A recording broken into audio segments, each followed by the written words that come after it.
The jungle was always the same in Vietnam. The air thick and oppressive, the foliage dense and alive with the sounds of things creeping just beyond the edges of visibility. For Lieutenant Sean Riley, it felt like the land itself was holding its breath, waiting, watching. It was the kind of place that swallowed men whole, leaving no trace behind except the stories. And no one could tell if those stories were true. They said there were things in the jungle, things that weren't human, things that weren't supposed to exist. Riley had heard the whispers, of course. Every man did. But he chalked them up to the delirium of heat, fatigue, and fear. Monsters, come on.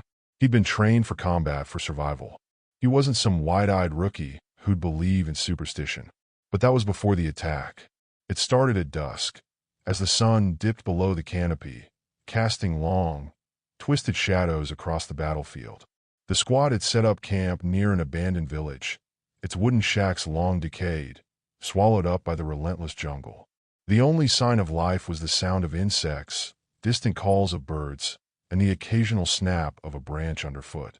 The men sat around the campfire, sharing stories, laughing uneasily, the tension of the war hanging over them. Then they heard it, a low, guttural growl, not like anything they'd ever heard before. Riley looked up from his MRE, eyes narrowing, trying to focus on the dark line between the trees.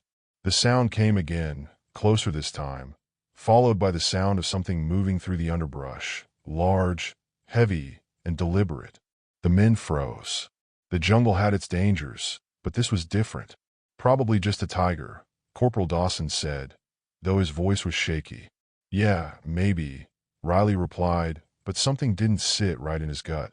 The growls came again, closer, more insistent, followed by something that sounded almost like a hiss.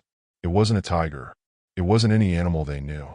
A flare shot into the sky, illuminating the jungle in a burst of bright light. The shadow of something massive shifted at the edge of the trees, just beyond the reach of the flare. A pair of glowing eyes pierced the darkness, reflecting the eerie green light. "Get down!" Riley shouted, the hairs on the back of his neck standing on end. His voice cracked, but he didn't care. His training kicked in, instinct took over. The men dove for cover, weapons in hand, hearts pounding in their chests. The growl turned into a shriek, something that felt too alien to be real. The beast lunged from the shadows with terrifying speed, the noise of its massive body crashing through the jungle louder than anything they had ever experienced. It was like a freight train made of flesh and fury. A massive creature, taller than a man and twice as broad, emerged from the undergrowth. Its body was thick and covered in a matted, dark fur that rippled as it moved, but what stood out were its eyes, white as bone, with no visible pupils, staring unblinkingly at the men. The thing opened its mouth, revealing rows of jagged teeth that seemed far too large for its head, sharp and glinting in the flare's light. The air around it seemed to distort, like the jungle itself was bending to its will. "Open fire!" Riley screamed, and the squad unloaded their weapons. The bullets tore through the air, but the creature didn't flinch. It was too fast. One of the men, Private Jensen, was the first to fall, torn apart in seconds, his screams echoing through the night as the creature dragged him into the jungle with terrifying ease. "Fall back! Fall back!" Riley ordered, but it was too late. The creature, if it was even a creature, was too fast, too strong, too relentless. It struck like lightning, rending the soldiers apart one by one. In the chaos, Riley managed to take cover behind a rotting wall of a shack. He watched through a crack in the wood, heart hammering in his chest, as the thing moved between the bodies of his men, picking them up with ease, its mouth wide and dripping with saliva as it devoured them whole.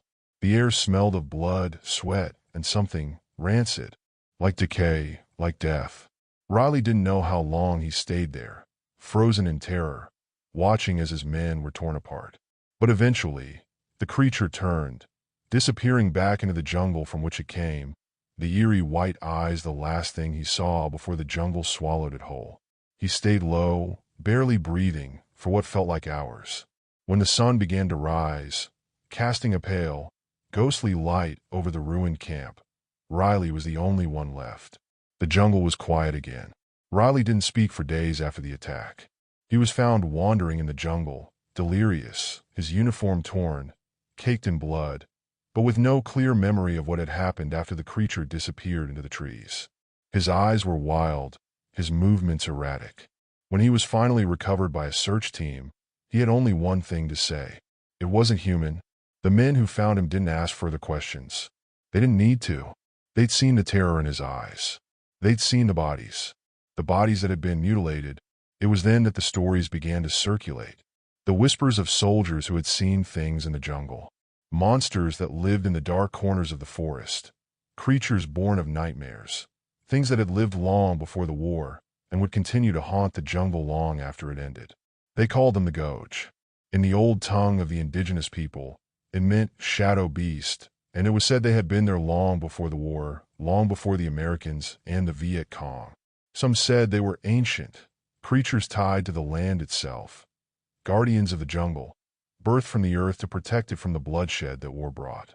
Others said they were something far worse, things born of darkness, with an insatiable hunger for human flesh.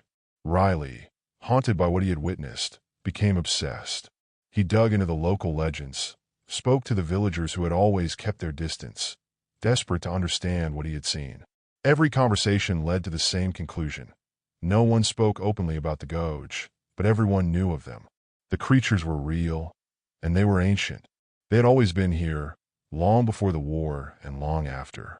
In the years that followed, as the war ended and the world moved on, Riley couldn't escape the jungle. The memories followed him. The screams, the blood, the thing with the white eyes. He saw them in his dreams. He heard their growls in his nightmares.